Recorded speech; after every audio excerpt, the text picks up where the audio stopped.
Let's roll. Level 2. Looks like the Knicks are about to lose for the first time since the trade. Valiant comeback, but they're going to fall just short right now, 124 to 120. Mavs going to the free throw line with 17 seconds left. There's a $1.50 left in the first half at the Crypt right now. Man, it's a busy arena. If you think about it, the Lakers played the Raptors 2 nights ago. Last night, the Raptors and the Clippers. Now tonight, there's Phoenix Suns and the Lakers. There'll be a concert or whatever. The LA Kings back. There's a VIP suite now that's newly available. I retweeted it. We should get the video up, actually. I should find it and we'll put it up. It's pretty good, but it's $5 million a year. So it's $5 million a year, and you get, Cam, you get access for 12 people, though. You're allowed to bring 11 guests. Your suite holds 12 people. You can bring 11 guests with you to any Laker game, Clipper game, LA King game, and concert there. So it's $5 million, and on top of that, you sit courtside you sit in the front rows at all events. Like, you don't have your own suite. It's called the Tunnel Suite. So you basically, it's a new thing. Vancouver has one. So basically, they build these lounges across from where the players come out in the tunnel. So you walk, you see LeBron come out in the tunnel before he enters, and you're sitting there in a bar drinking and stuff. But it's all you can drink every game. You have your own personal chef. It's not like a buffet or anything like that. You have your own personal chef in your area for you and your guests. And it sounds crazy. Oh, my God, $5 million. Yeah, but anybody that knows the LA market knows that building, out of 365, that building is probably busy about 300 days a year. So you throw in, you've got 41 Clipper games, you got 41 Laker games. That's 82 events. You throw in the LA Kings, you're up to that's 123 games that you've got. And then you throw in, shout out to everyone joining us on Sirius XM channel 159. And then on top of that, you get all the concerts, and you can bring 11 people as well. So at $5 million, it's actually a bargain, right? But I don't have an extra $5 million kicking around to buy the tunnel access. I guess if you have 11 friends that you like and you like the same music and sports and stuff, you guys saw it off or whatever. But you're right. If you really go to all those events and use it, that's $500K each, Cam. No, what? $400K each for the 12, like about that's $400K. Good. I'm with you, actually. Actually, isn't bad. So if you said, listen, $400K, every Clipper game, every King game, every Clippers Laker game, and every concert, free food and free booze for $400K a year, it's not that bad. Like, if you actually, if you have put it this way, that's why I said, if you're a company and you got money, bro, it's a good deal. Because the good thing is, too, you don't even have your own suite or anything. You're sitting courtside. So, they walk you to the seat, you basically walk back to your own they have a bunch of little lounges, and then you go to, you can go back and forth, get your food, and bring it to, back and forth and stuff. Pretty sweet. But I got to tell you, that's the world we're in now, Cam.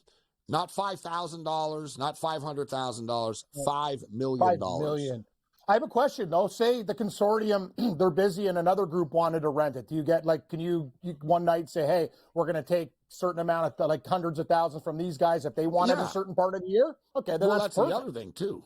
Yeah. That's the other thing, too. You could sell it. Airbnb. Yes. If you owned it. If you owned it, imagine the Lakers made the finals and stuff. Dude, it's LA. You could tell people it's $1 million, bro. Right? It's $1 million a night. I'll give you the ticket. You'll get the lounge. You get 12 people. You get all this for $1 million. People will do it. And then, boom, you get $1 million back for one game.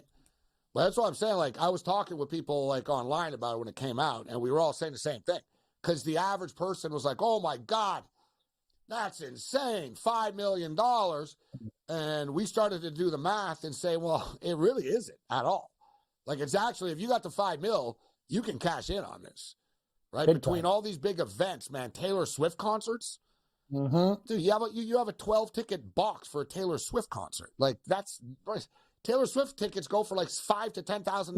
You're right. Right? So You're right. It's right. I just made $50K back with the Taylor Swift show one night. $100K back. You would really be able to. You could do it, but I don't. I can't promise that though, Cam, because when you get into super rich stuff, they could put in a fine print that you can't sell this on StubHub and stuff. because they don't want riffraff off the street sitting next to like Rihanna or something like in this tunnel, you know, because you're going to be like, there's going to be celebrities around, because basically that's what money does, right? It keeps the riffraff out. Yep. I would say, though, if you could do that, that's a great point by you with super concerts. You get up with your consortium, you go, okay, we're going to this, we're going to this, we're going to this. All the big high-ticket items you could sell back, but you're right.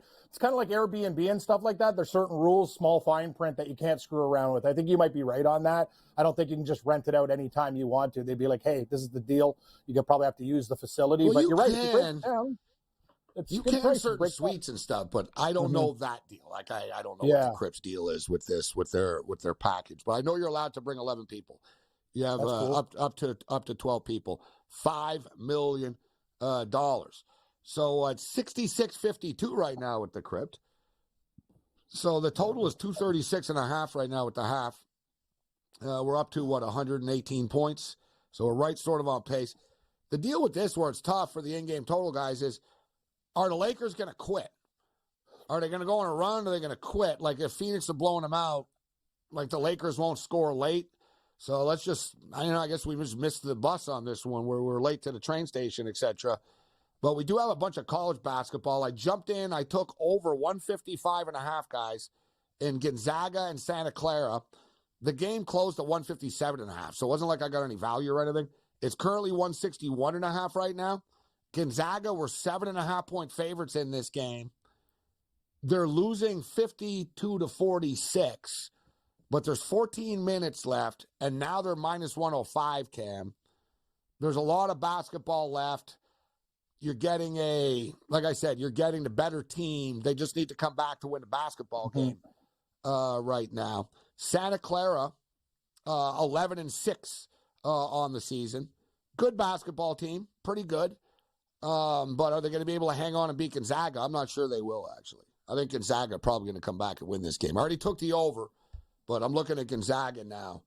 And damn, they just cut the lead to 3. Yeah, exactly. Except they're $1.35 money line. Just went, yeah, they're down 3 now. Looks like they are going to make a little run and coming back. I don't know what other games to look at. Like there's a lot of like San Diego and Long Beach State. I don't know. So yeah, that would be the game I guess I would go with. And if you like Gonzaga, I'd get it now before it gets out of control. Now they're only down 1. Like I said, I'm betting. I bet the numbers of this stuff. So I look. All right, you got a 7.5-point favorite. You're getting able to pick them right now. They just cut the lead to 1 right now. So yeah, Gonzaga. As soon as I started to feel this, they've gone on this run. And like I said, we got over 155.5. It's up to 163.5 right now. All right, we got Brent Beard stepping up and in. We're going to talk some SEC football, specifically Nick Saban. What's going on in Bama? Who's going to take over this program? Doesn't look like it's going to be Dan Lanning. They want Steve Sarkisian. Are they going to be able to pry him loose from Texas? Is Kalen DeBoer going to take the job? Is it going to be Mike Norvell?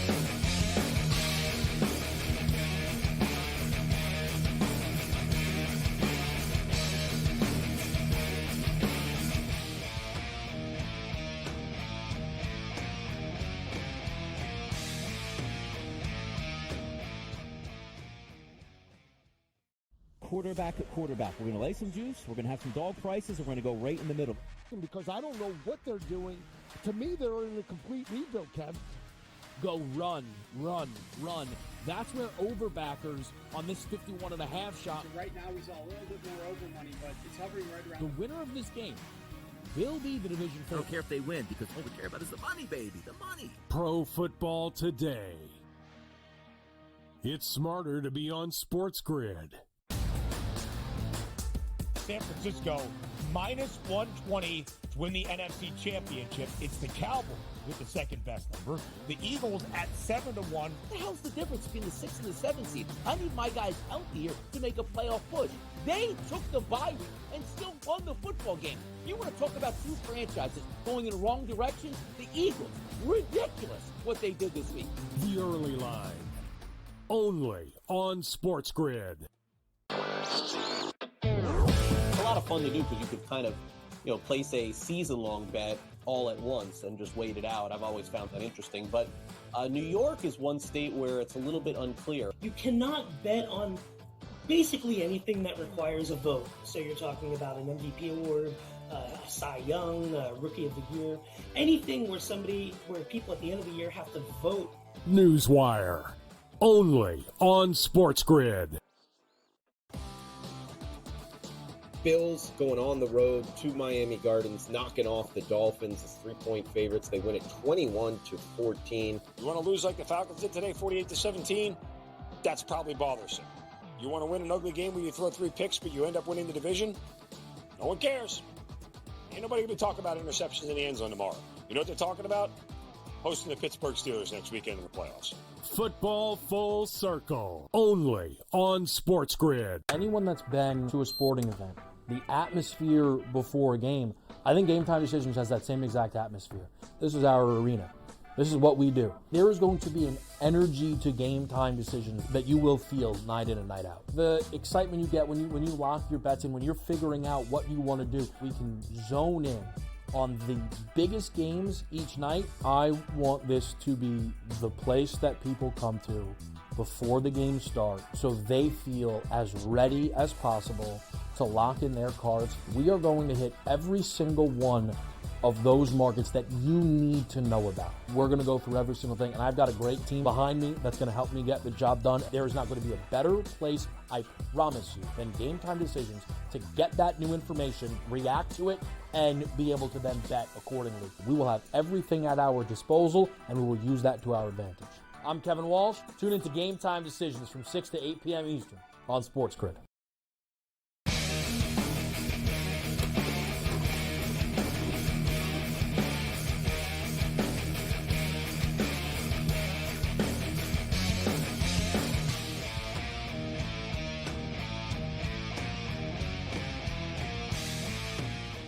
The Thursday Night Throwdown continues. This is SportsRage. I am Gabriel Morency. Sirius XM Channel 159 on the SportsGrid Radio and Television Networks. Shout out to all of our television affiliates. It's been one bombshell after another. Every time I hit refresh on my computer, there's more breaking news, and it's hard to keep up as Nick Saban, of course, retired. Pete Carroll was shown the door, and now Bill Belichick.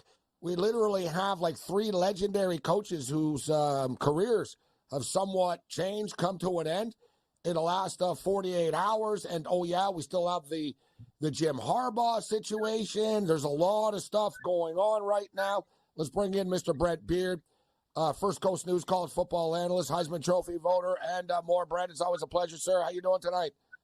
Listen, I'm with you. I'm exasperated, Gabe, but just trying to keep up with everything that is going on.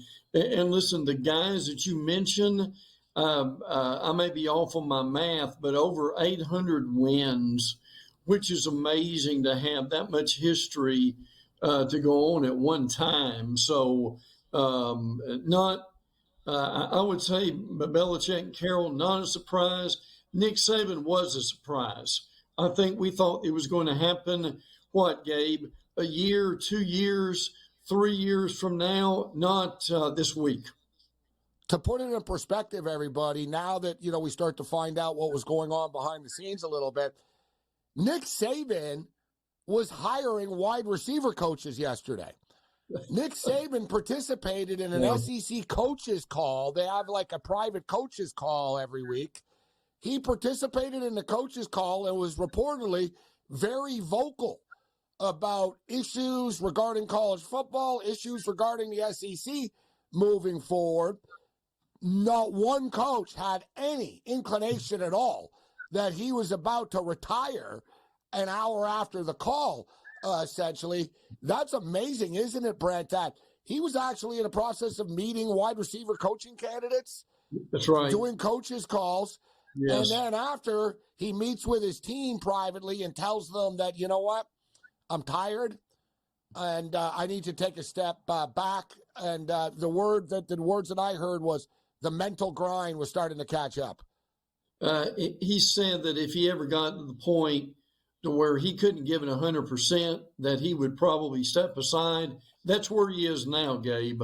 Now, look, at 72, there are times he has more energy than most of us combined, but he enjoyed this season in that this team really came back from the abyss after the Texas loss in beating South Florida to come back and win the SEC championship and go to the playoffs. But I think it's more than that, Gabe. I think it's part of this is he talked with some coaches, tried to get them on the staff, and their reply was, well, Coach, I'd love to, but I don't think you're going to be there but another year or two. So, Gabe, this is what happened to Bobby Bowden to some degree when he was at Florida State. This is what happened to Bear Bryant when he was at Alabama. Both those coaches probably stayed, a year or two too long. And Saban, I think it crystallized in his mind, he did not want to do that and hurt the university, and he decided to go ahead and make a move. I also respect a guy like Nick Saban and people who don't need the retirement tour, right? Yeah. Some people, right? Some people will float it and want to soak it up and soak it in and almost like hang it over people every year. Well, I might retire. LeBron does this in the NBA. Yeah. Every time he loses, well, I might retire. And, it's like, dude, there's no way you'd retire without getting the accolades of the World Tour send-off. Right. Saban doesn't need that, right? No. Saban's like, no, I'm done.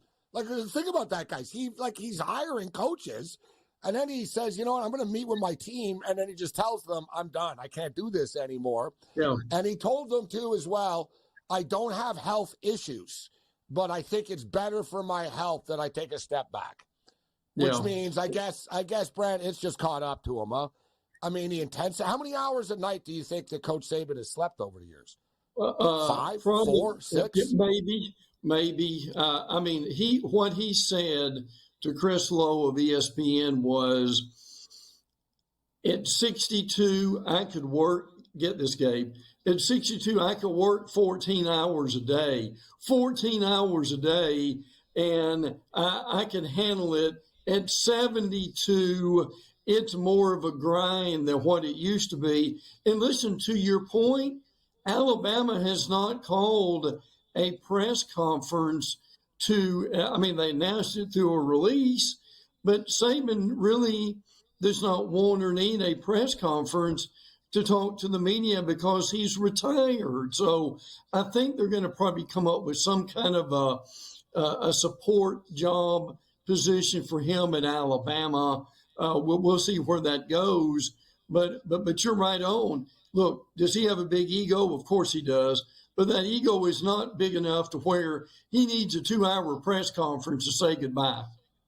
Yeah, and he doesn't need to go through every stadium and have everybody applauding on the way out and all that type. Like, some people like that, and I get it. Yeah. But he's not one of them. Listen, he's so good on TV, it really wouldn't surprise. I got to be honest. I'm just throwing it out there. Does he replace Lee Corso on College Game Day? Maybe. Right? It wouldn't shock me. He's become buddies with McAfee. He's doing the weekly hits with Pat. I saw Pat sort of teasing something. Oh, interesting to see what happens next with him. Wouldn't shock me. But let's get to actually what happens with Alabama right now, because this is a fluid situation. It is. And it's almost like the clock is ticking. The longer it goes on, the worse it gets, right? There hasn't been the exodus of players. Everybody has been quiet so far. From what I understand, next Wednesday, there's another little window that opens up for the transfer portal. And if you're Alabama, you don't want to publicly get turned down too many times, right? So we haven't heard anything about Sarkisian. I assume that they made the call or they know it wasn't going to happen. The Dan Lanning, what do you think about the Dan Lanning stuff? Because there were reports out of the Pacific Northwest last night. People in Eugene were reporting that Dan Lanning was actually in Tuscaloosa, which, similar to Shohei Ohtani reports, Brent, Dan Lanning said, I was on the couch watching a movie with my kids. Yeah, right. Yeah. The Dan Lanning was not in Tuscaloosa last night. Dan Lanning, a few hours ago, came out and said that he's staying in Oregon. But see, something that's really important here, Greg Byrne is the athletic director at Alabama. he made a really good hire in Nate Oates, the Alabama basketball coach. And it was an out-of-box hire, Gabe. And his nickname in the Alabama administration is Ninja, because he does things very swiftly behind the scenes. No one knows what he's going to do except burn. And Gabe, he said yesterday, you're going to hear a lot of noise, but don't believe anything until I get back up here on the podium and I'm introducing the next head coach. Very fascinating what you just said, Brad, as far as Nate Oates. He's known in college basketball circles, but great point. We're talking about someone that was coaching the Buffalo Bulls. Right? Yes. Didn't come from a big-time program, was a leap of faith. So, very interesting. All right, we're coming up against it on the other side. I'll start to ask you about some of the I don't know, the who could potentially the candidates, but you just sort of answered it and said, when he said, don't believe the outside noise, because right now the outside noise is Kalen DeBoer. That's the latest name of the hour, but this stuff is fluid, and you're in the Florida area. I feel like Mike Norvell could sort of be that.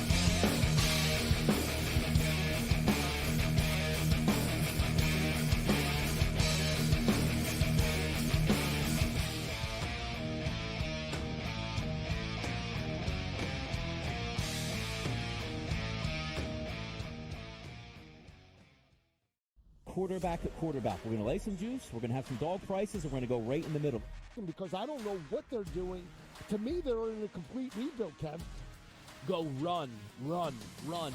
That's where overbackers on this 51.5 shot. Right now, he's a little bit more over money, but it's hovering right around. The winner of this game will be the division favorite. I don't care if they win, because all we care about is the money, baby, the money. Pro Football Today. It's smarter to be on SportsGrid. San Francisco minus 120 to win the NFC Championship. It's the Cowboys with the second best number. The Eagles at 7-1. What the hell's the difference between the 6 and the 7 seed? I need my guys healthy here to make a playoff push. They took the bye week and still won the football game. You want to talk about two franchises going in the wrong direction? The Eagles. Ridiculous what they did this week. The early line. Only on SportsGrid. It's a lot of fun to do because you could kind of, place a season-long bet all at once and just wait it out. I've always found that interesting. But New York is one state where it's a little bit unclear. You cannot bet on basically anything that requires a vote. So you're talking about an MVP award, Cy Young, Rookie of the Year, anything where people at the end of the year have to vote. Newswire. Only on SportsGrid. Bills going on the road to Miami Gardens, knocking off the Dolphins as 3-point favorites. They win it 21-14. You want to lose like the Falcons did today, 48-17? That's probably bothersome. You want to win an ugly game where you throw 3 picks, but you end up winning the division? No one cares. Ain't nobody going to be talking about interceptions in the end zone tomorrow. You know what they're talking about? Hosting the Pittsburgh Steelers next weekend in the playoffs. Football Full Circle. Only on SportsGrid. Anyone that's been to a sporting event, the atmosphere before a game, I think Game Time Decisions has that same exact atmosphere. This is our arena. This is what we do. There is going to be an energy to Game Time Decisions that you will feel night in and night out. The excitement you get when you lock your bets in, when you're figuring out what you want to do, we can zone in on the biggest games each night. I want this to be the place that people come to before the games start so they feel as ready as possible to lock in their cards. We are going to hit every single one of those markets that you need to know about. We're going to go through every single thing, and I've got a great team behind me that's going to help me get the job done. There is not going to be a better place, I promise you, than Game Time Decisions to get that new information, react to it, and be able to then bet accordingly. We will have everything at our disposal, and we will use that to our advantage. I'm Kevin Walsh. Tune into Game Time Decisions from 6 to 8 p.m. Eastern on SportsGrid.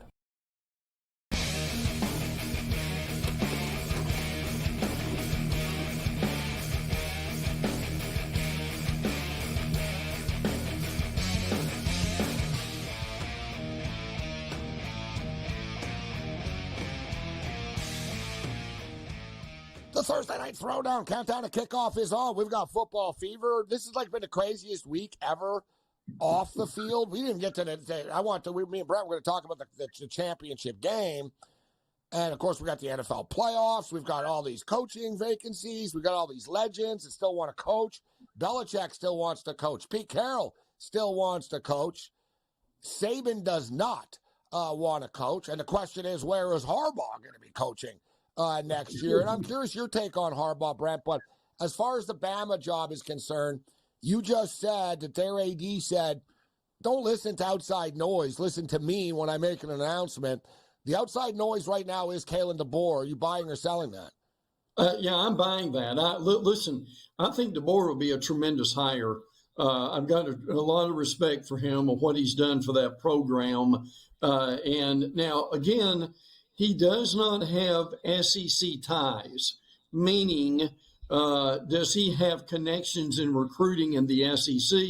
You know, and I know how important that is. But I think DeBoer is so good, I don't think that really matters. I'm curious what you think about DeBoer, too. Now, here's some other reality here. For the record, Brent, I thought the same thing. You know who didn't have any ties to the SEC? Brian Kelly. Seems to be doing a pretty good job recruiting, right? He sure is. And listen, he has just brought in Bo Davis from Texas, who is the best defensive line coach in the nation. So, and also got the D coordinator from Missouri, so he's beefing up that defense. Back to the Alabama situation, here's some guys to look at. I mean, you can't rule out Sarkisian at Texas, although I think at this point he knows he's finally got that thing going. Quinn Ewers said he's coming back earlier today for next year, so that's a big help for them. Also, Gabe, don't forget, Lane Kiffin is at Ole Miss, and he's building something there. But I know he would love to have that job also. Now, Mike Norvell is Dabo Sweeney? Sorry, what about just let me throw Dabo out there because that was always what we expected. Let's say 10, that was always the thought in the past that when Saban moves on, Dabo Sweeney moves on from Clemson and goes to Alabama. But I just don't feel it right now. But what's your take on that? Sorry to jump in. No, I agree with that. I think maybe 3 to 5 years ago, yes. But look, does that mean that Sweeney couldn't get re-energized in Tuscaloosa and recruit well? I think he absolutely could. Certainly keep your eye on Mike Norvell at Florida State. His buyout is not that much. And does he want to make a move? He did a great job there last year, winning the ACC title. Now, I'm going to throw this little nugget in here too, okay? Jimmy Sexton, the super agent, was also seen walking into the Alabama Athletic Building today, Gabe. And Sexton, but by the way, Gabe, Sexton, he represents everybody. Like, that's the thing, so it's Yes. So he represents Mike Norvell. I know that. He represents Norvell. He pretty much represents most of the SEC coaches. I do not believe he represents DeBoer. I don't think he's a DeBoer. DeBoer's not his guy. But interesting you brought up Norvell. I brought up Norvell. Look, Florida State goes undefeated. They don't make it. There's all the talk about Florida State wanting to get out of the conference. Then why wouldn't Norvell, want to get out of the conference? And, ultimately, you're not just getting out of the conference. You're taking over Alabama. Yeah, and absolutely. The only thing is, I guess, like you said, is do Bama feel like he's the guy? Maybe they're not overly just because he went undefeated. Maybe they don't think he is the guy. But from recruiting, he was at Memphis. He's in Tallahassee. Tallahassee might as well be the SEC, as you know, Brent. So he knows the high school coaches. He knows the area. Absolutely. And Gabe, another thing involved with this, and this is always going on every year, as you know, a lot of these guys get their agents to put their name in the mix so they can get an extension and a raise. So we know that's also James going Franklin's on. The kingpin of that. Yeah, absolutely. And listen, I want to throw this out here too. There is not a big, deep, and wide candidate pool this year. And sometimes timing is everything. That can be a good thing, that cannot be a good thing. And what I mean by that is we've got a lot of established coaches. I think about the Big Ten and a lot of those guys. Gabe, they're not moving anywhere. I know they probably like to get their name associated with it, but I think that's one thing. I'm not saying Alabama can't get whoever they want, but I think people just need to understand that. And I'm sure you probably noticed that, like I did. There's not a great deep pool of candidates like there normally is. Brett, I was tweeting and saying the same thing about the National Football League. You've got 8 vacancies. Absolutely. Show me 8 candidates. Show me 8 candidates. Yeah, That are better than Mike Vrabel or better than Pete Carroll. Better. Show me 8 people that are better than the guys that you just all threw under the bus. I can't come up with them. No. And so let me ask you about Harbaugh, because you want to talk about having the world in the palm of your hands right now. You've got 8 open NFL positions. The Raiders, is it open, as it isn't, whatever, interim coach with Antonio Pierce. But you've got all these NFL openings. Harbaugh is not coaching another college, so that's not on the table here. Right. But Nick Saban just retires. Who becomes the face of college football right now? Harbaugh. Yeah. Like, Well, especially Let me ask you, Brent. Do you go back to what do you think he does? Does he go back to Michigan? Supposedly they offered to double his contract up to like $15 million a year. He'd be the highest paid college football coach in the history of college football. He's obviously a legend, a hero in Michigan already. If he could tack on another championship or two, then it's like all-time status. But he's got that competitive edge. We'd like to get that Super Bowl ring too. Right, what do you think he's going to do, Brent? I think it depends on a couple things. Gabe, does he still want a challenge? If he wants a challenge, he's probably heading to the NFL. But you said something a minute ago that I think is important. With Saban out of the way as far as an active coach, and listen, you know him. Would he like to be the voice of college football? Would he like to be the guy like Saban was the last few years? Okay, Coach Saban, what do you think about the transfer portal? What do you think about the early signing period? And Saban has been the voice of reason. Gabe, my question is, do you think Harbaugh would like to be in that kind of a role? I do, and I think you just nailed it. Very interesting at the national championship that he said it's time to start paying the players, not NIL money. Yes. He said our money, the money that we get, all this money, they should be getting TV this. money. Yeah, TV money. Yeah, which the athletic directors are cringing when they hear him say Absolutely. that. But he understands. Listen, I was talking with we talk a lot of NFL draft stuff on the show. It's to the point now where like the college bowl games are paying players to show up, Brent. The kids are getting like $50,000 to play in a college all-star bowl game now. The bowl games are going to have to do something this offseason. Oh, those bowl games too. The other bowl games. That was my idea. You want to get no one wants to play in the Cure Bowl? Effing pay the kid $15K, $20K to show up. He'll show up. Yeah. Oh, yeah, I agree with that. And they're going to have to do something to provide some incentives for these bowl games. Now, this sounds crazy, but I'm just telling you, this is out there. There's a little bit of possibility of, these bowl games aren't working at the end of the year. Do we move these bowl games, believe it or not, Gabe, to the beginning of the year and try to have a bowl game then? When I first heard that, I thought that was insane. But the more I've thought about that, I've gone from thinking it was insane to, would this work? I don't have an answer for that yet. But you and I both know these bowls bring in too much money, Gabe. They're not going to have another game like they did with Georgia and FSU, are they? When half these players opt out for that bowl game. No, and it's there's going to be a massive transition year after year after year here, in which sort of like some of the, like I think all the other schools, sort of like the NIT, Brent, in basketball. Yep. There's a lot of schools. You'll never win a championship. You're not part of the mix. It doesn't matter if you go 13-0, 14-0. They don't care. Have your own little tournament. And that's what I would do.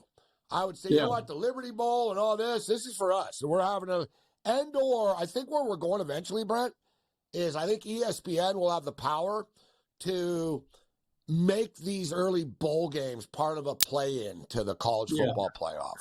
That's the solution, Brent. Yeah, right? it is. Have Boise State play Liberty in the Liberty Bowl or whatnot. Hey, you survive, you advance. Have a little tournament to get into the big boy tournament. You know what I'm saying, Brett? And you go through you go through those bowl games. Let me tell you this. You know the Tax Slayer Gator Bowl is here in Jacksonville where we live.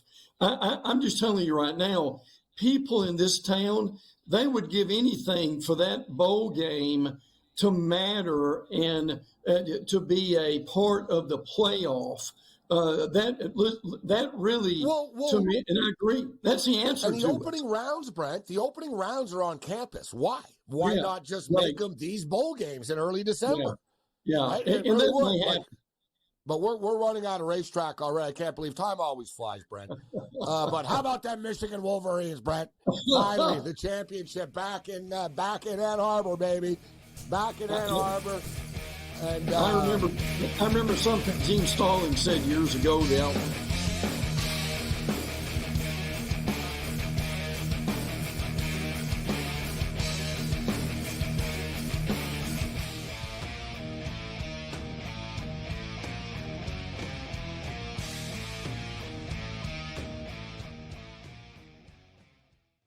Quarterback at quarterback. We're going to lay some juice. We're going to have some dog prices, and we're going to go right in the middle. Because I don't know what they're doing. To me, they're in a complete rebuild, Kev. Go run, run, run. That's where overbackers on this 51.5 shot. So right now, we saw a little bit more over money, but it's hovering right around. The winner of this game will be the division I don't care if they win, because all we care about is the money, baby, the money. Pro Football Today. It's smarter to be on SportsGrid.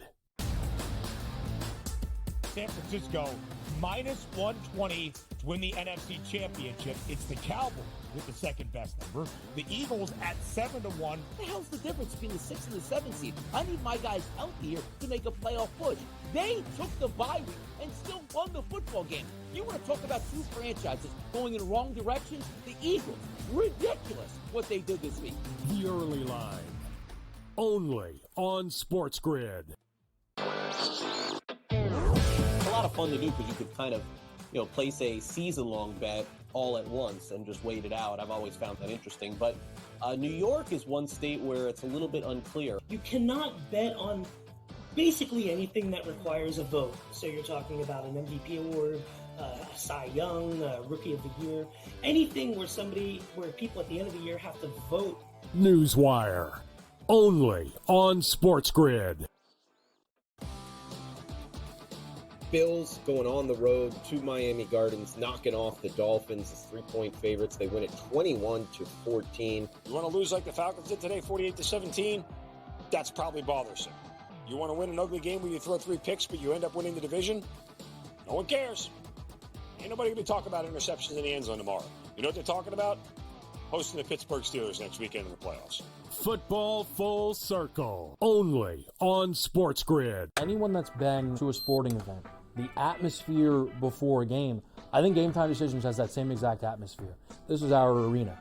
This is what we do. There is going to be an energy to Game Time Decisions that you will feel night in and night out. The excitement you get when you lock your bets in, when you're figuring out what you want to do, we can zone in on the biggest games each night. I want this to be the place that people come to before the games start so they feel as ready as possible to lock in their cards. We are going to hit every single one of those markets that you need to know about. We're going to go through every single thing, and I've got a great team behind me that's going to help me get the job done. There is not going to be a better place, I promise you, than Game Time Decisions to get that new information, react to it, and be able to then bet accordingly. We will have everything at our disposal, and we will use that to our advantage.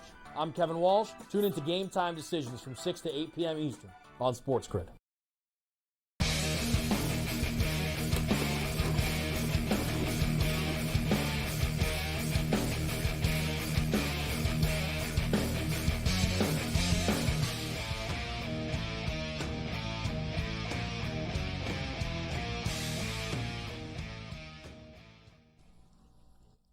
It's a good news, bad news scenario right now. We jumped in on Gonzaga when they were down. They've come back. They've taken the lead.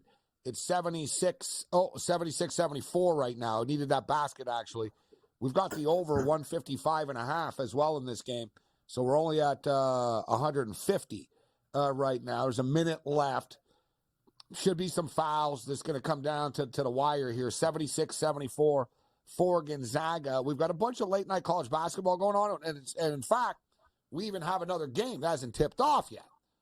Cal Irvine, the Anteaters, and Hawaii in action. Let's bring in Big Card Julio. JN Reports in the house. What's going on, Julio? How you doing tonight? I'm doing well, Gabe, Cam. Hope you guys are doing well, and hope the audience are crushing it on the Thursday night card. Well, there's a lot of stuff going on right now. The Boston Bruins and the Vegas Golden Knights are still scoreless. Very low scoring. No goals scored after 40 minutes of play. The new in-game total right now is 2.5 in this game. Boston is minus 130. What do you think, Cam? Over, under 2.5? Under. I gotta be honest with you, Gabe. I think it's gonna be 1-0 and maybe an empty net goal. Like, Vegas hasn't scored a goal last night, so they haven't scored a goal in 5 periods of hockey. From last night, Colorado shut them out, and they have not scored a goal tonight. So I don't know what's going on with this team right now, but I'm not in any rush to bet the over, Gabe, even though it sounds pretty tempting. 3, you get a win, but no goals yet. I agree with you. The problem is it's only minus 105. Like, I'd like some sort of plus number to stay under 2.5. Agreed. But it is what it is. You're right. They haven't scored. I get the feeling that this could end up being a 1-0. Could end up being scoreless after 60 minutes of play. I talked earlier about, I jumped in on the total of this game, and the number I got was 232.5 in a Laker game. That's exactly what it is right now, 232.5. But I'm going to be in trouble because the freaking Lakers, it's 90-62 right now. Like, they're getting absolutely destroyed. They've been outscored 24-10 to start the third quarter. Lack of effort. Phoenix are just hitting. The Phoenix look like the Harlem Globetrotters tonight. They're just hitting jump shots and passing around like that's like a wheel. You take it. No, you take it. All right, I'll shoot. Boom, swish. Everything's falling for Phoenix. The Lakers are just sort of apathetic tonight. And we got a full slate of college basketball. Let's bring in a man that loves to bet on college basketball. He's a play-by-play voice at Chicago State University. Julio Rosario. Julio, what do you like tonight, college basketball? Let's do this thing. Did you see the Cougars the other night at Fairleigh Dickinson with the upset win? I mean, they keep winning, and here I am wondering, man, what did I do wrong to not get a good Chicago State season? You were the black cloud that was surrounding the program. I think I was. And in fact, the players talk about it, Julio. They're like, ever since that guy Julio Rosario doesn't do our games anymore, you notice we're winning all the time. That's right. That's right. Hey, I'm happy for them, and I'm happy that people are talking about them in a positive light. You're speaking about a huge Big West Conference showdown in Hawaii, tipping off in about 10 minutes or so. I think I'm going to take Cal Irvine. They're -1. I'll probably take the over 134.5 as well. See if we get a nice first half to get us a comfortable finish in that game. And looking at the early college basketball slate tomorrow, IPFW, the Mastodons on the road at Robert Morris. I'm seeing some threes sprinkled around the board, so give me IPFW in an early slate tomorrow against Robert Morris. Julio's digging deep here. I like it. Indiana, Purdue, Fort Wayne. Man, this guy's he's at the bottom of the barrel. That's pretty slick. As far as UC Irvine and Hawaii are concerned, Hawaii played a pretty tough schedule so far this year, but this is what they do all the time. They sort of look good early, and then reality starts to kick in. And if there's one team as well that usually wins there, that isn't like overwhelmed by the travel, it's UC Irvine. They've beaten them 7 of the last 10 times that they played. The Anteaters are one of the more consistent teams in this conference, and they're pretty good play-on team, actually. Like, this team will just make you money. And look, they're 11-5 straight up on the season. UC Irvine are. They're 9-6 against the spread, though. They're 8-7 to the over on the season. Hawaii are 9-6 on the year, but just 5-8 ATS. And when we talk about Irvine too, Irvine always play a tough non-conference schedule as well. Like, so when I talk about some of their losses, They went on a little road trip, 3 games. They lost at Duquesne. They lost at Utah State. They lost at San Diego State. And they lost at New Mexico. So those are 4 of their losses. But generally, Cam, when they get into conference play, they start to knock them down like the Anteaters. I agree. And they're always the ones that are standing at the end.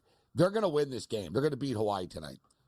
I think you bring up excellent points about Hawaii. They're one of those teams, they always come into the gate hot, and then over time they just kind of balance, and then they regress. I agree. I think the Anteaters are a better team. They're not afraid of this, and I think they will win. I like your pick there. It's tough. The Big West is a very tough conference to cap and bet, but I agree with you. I think that's the play. What'd you say, Julio, you're doing with the total of this game? I'm going to take the over, 134.5. Hopeful we have a good first half. And then I hope the whistles blow a lot in the second half, a lot of ticky-tack fouls to get us some untimed baskets. Some of these conference games, though, Gabe, I've seen like 25, 23 at the break and stuff. You're like, what's going on here? Like some of that Big West basketball, it can get pretty like ugly with low totals, but they tend to be better in the second half. They start off slow. Good, better to bet it live once they pick up the pace.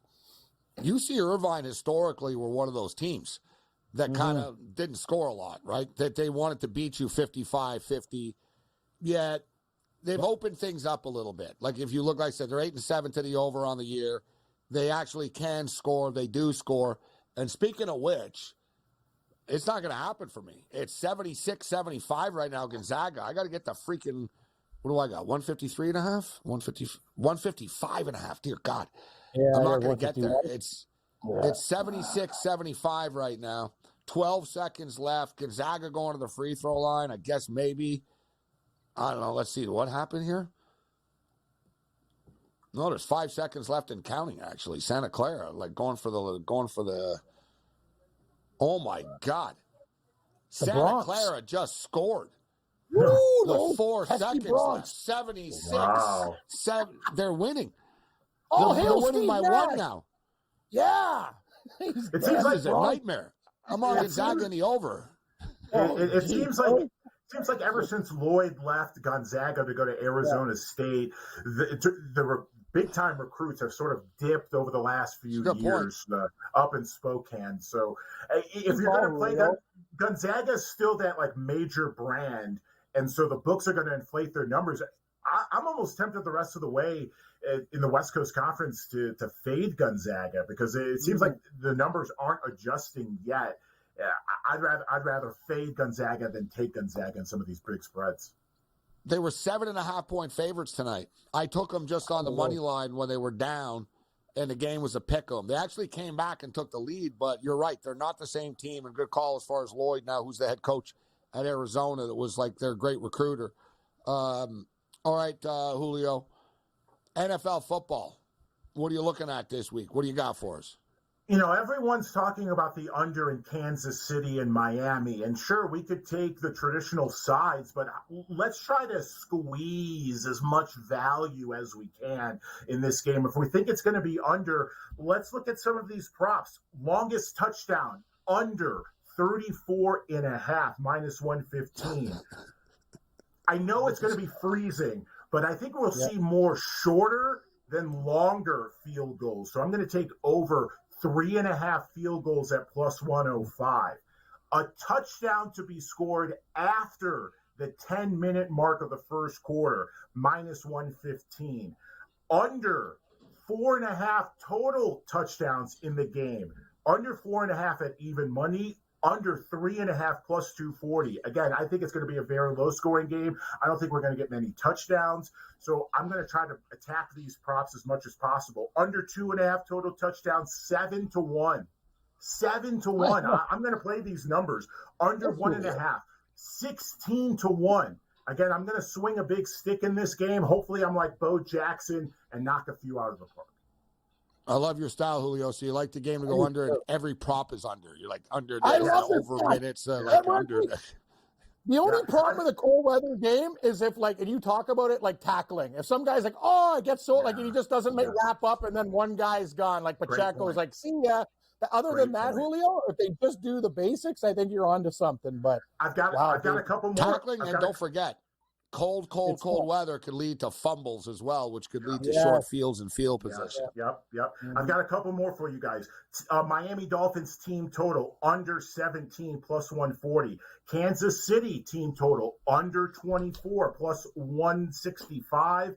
And then under 2.5 team total touchdowns. Kansas City plus 105. Again, I'm trying to extract as much value as I can. And if we're going off game theory, like you guys just said, we're going to assume everything's going to be working well defensively. Tackling, special teams, no turnovers. I think we'll be able to get a very low-scoring game. What else do you like this week? So you've got a million bets in that game. Are you betting the earlier game? Yes. Houston, Cleveland, or what about the Sunday games?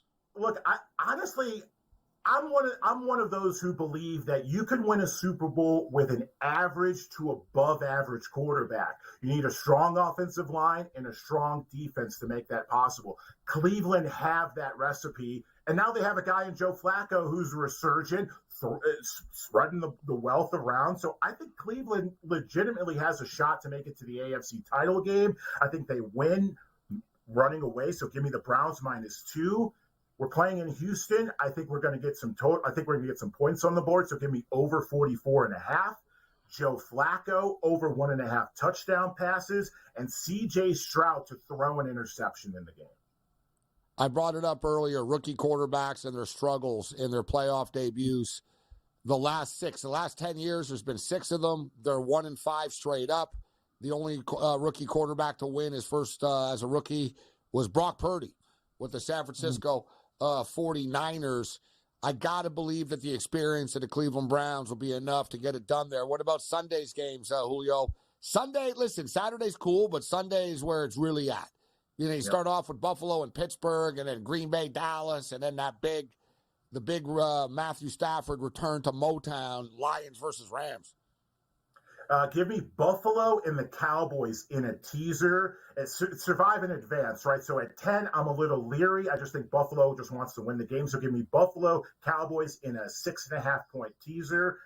Give me Jordan Love to throw an interception in the game. I think the Cowboys defense are going to rattle young Jordan Love in this ballgame. So I think Love throws an interception. Everyone loves Detroit. But you mean everyone loves the Rams? Rams. That's tough. I'm on the Rams. I'm not part of the Detroit crew. I'm going to take the Detroit crew. I'm part of the Detroit crew. I'm just worried about the Lions secondary. That secondary is very shaky. So I'm going to take the over. Sorry, Cam, the Rams. Okay, yeah, no, I get it. Rams are good. Rams are hot, man. Rams are on fire. I get it. No, the Rams are good. Rams are a very live team right now, 25-1 to win the NFC conference. 105 right now to 77 for the Phoenix Suns. 5 seconds left in the third quarter of play. Bradley Beal is bleeding right now, so they stopped the game. But speaking of blood, there's a homicide going on at the crypt right now. The Lakers are being bloodied.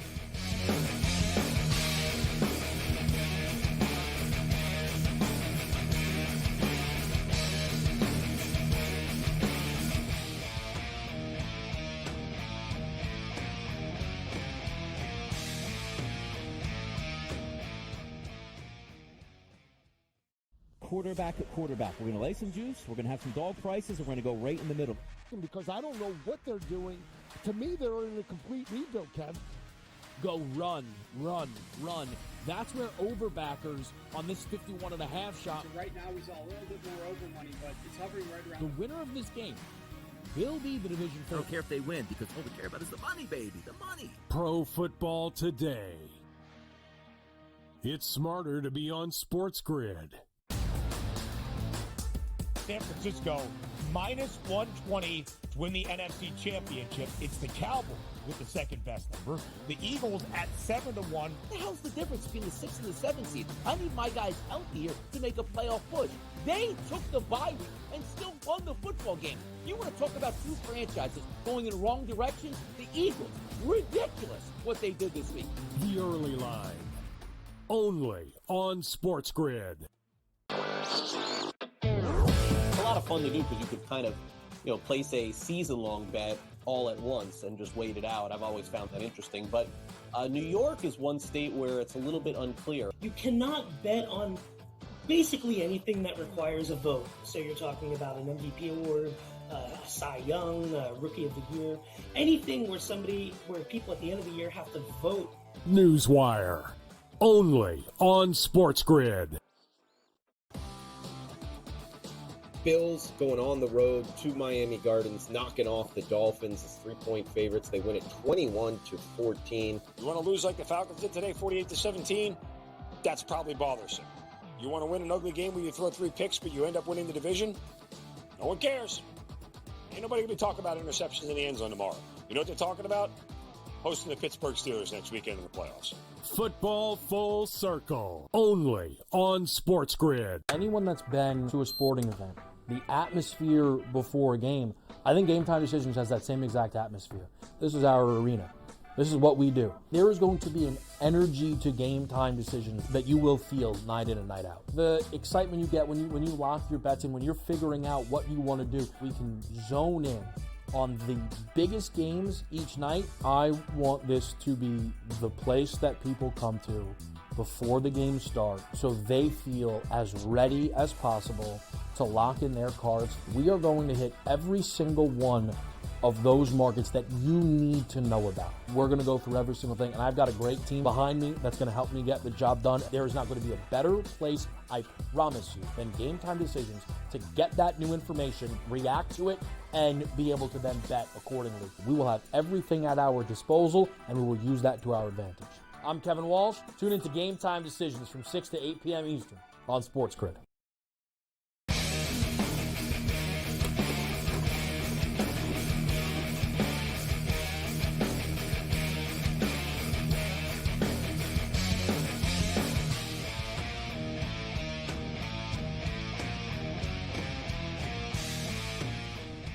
You got to love any time you got a college basketball game that's starting at midnight Eastern time, like UC Irvine and Hawaii are. So UC Irvine are minus one on the point spread, minus 115 money line, total up to 135 right now. I'm going to go with the Anteaters to win this basketball game, and I'll go with the over. I'm going to go bigger on the Eaters to win this game. UC Irvine and the over. All right, quick update right now in the National Hockey League. It's a low-scoring, obviously, man, goals are at a premium tonight on the Strip in Vegas. We're scoreless after 2 periods of play. Cam, what are your final thoughts for this game on the way out? It's still 2.5 right now. Boston are minus 120 on the money line. Vegas are minus 110.